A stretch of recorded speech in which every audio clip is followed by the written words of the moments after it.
After Thor Love and Thunder was way shittier than I give it credit for, seriously, Marvel, what was going on with that movie? I had no faith in the MCU. I was done.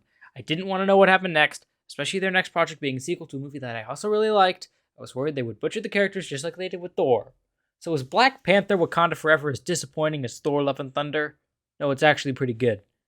I don't know how, but Ryan Coogler clearly still knows how to make movies, and he manages to use that to create some powerful sequences that actually got me emotionally invested in the story. There are a few misguided people who didn't like that T'Challa's death was off-screen to unnamed disease number 65, and I gotta say, y'all are stupid.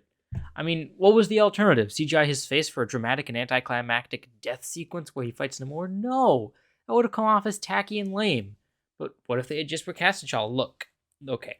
Normally, I agree with recasting actors to play the same role. It's perfectly fine in something like Star Wars, where, yeah, everything is built off a natural progression and characters age at twice the rate of real life. But in a specific MCU scenario, it wouldn't work because the MCU was built off the backs of really good actors, and Chadwick Boseman was one of them. His acting in the first Black Panther really sold me on his character's development, and almost kind of saved the movie considering how shit the third act is. Recasting him would not have worked. It wouldn't have felt right. Instead, Coogler opts to put the focus on his little sister Shuri and her grief and feelings of responsibility surrounding his death through this great sequence where the camera never cuts as Shuri frantically tries to save T'Challa until her mother comes in and gives her the bad news. Throughout the movie, we get these powerful sequences exactly like this, with Shuri and Ramonda, where these two amazing actors do a fantastic job selling us on their grief and desperation in a world that knows they exist now and wants what they have. The lighting and the framing and the performances do a great job making these emotional moments really work and get us invested in these characters' struggles. The best scene in the movie is when Shuri visits the ancestral plane, much like her brother did in the first movie, and sees Killmonger. The discussion they have where Killmonger convinces Shuri that revenge is the best path forward for her is reminiscent of this kind of internal argument within herself, which is kind of what the ancestral plane has always been in this movie and the last. Kind of a way for the characters to use other characters to enhance their arcs. And the way the fire burns in that scene, like it did when Killmonger burned the heart-shaped herb in the first movie, which is kind of a motif in and of itself throughout this film, as Shuri pledges to take revenge on Namor for everything he did, is extremely powerful. Shuri has burned everything she holds dear about herself because her grief is too strong for her to hold it back. Shuri's character arc in this movie is bog standard, sure, but the writing and the visual presentation of this arc is so good that it hit my emotional buttons anyway. Whatever the case, Coogler really knows how to handle narrative scenes with great actors.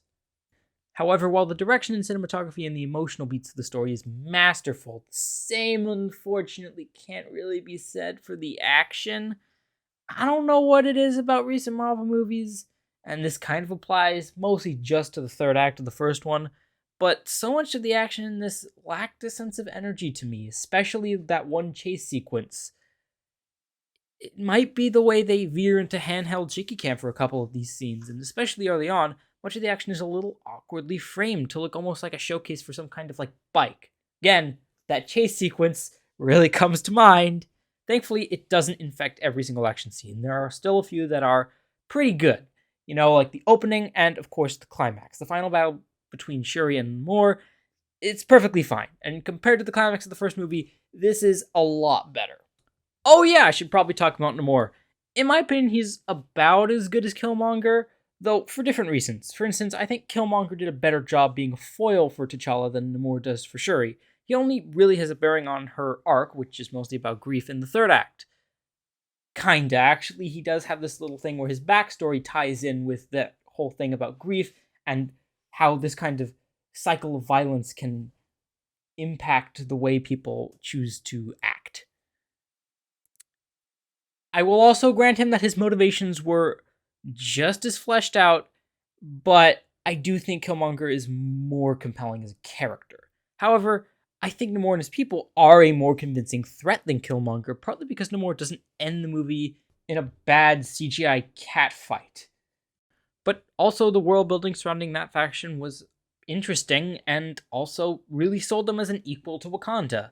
However, In Killmonger's favor, I do like Michael B. Jordan's performance better than Tenoch Mejia. Overall, I can't really decide which of them is better. They both serve different purposes as villains, and they both serve those purposes very, very well. And that's the thing about Black Panther Wakanda Forever. It is kind of the same level of quality as the first one, just with different strengths and weaknesses. For instance, this movie doesn't sag in the third act as much as the first movie does, and it's more visually distinct. However, its structure is more meandering, and I think its wider themes, while still good, could have been fleshed out a little bit more like they were in the first movie. They're kind of the same level of quality for me. This is a sequel I think is about on par with the original. What I can say is that compared to stuff like Black Widow, Thor Love and Thunder, and the tsunami of mediocre projects the MCU is putting out in Disney+, this is a massive step in the right direction. 8 out of 10, would recommend.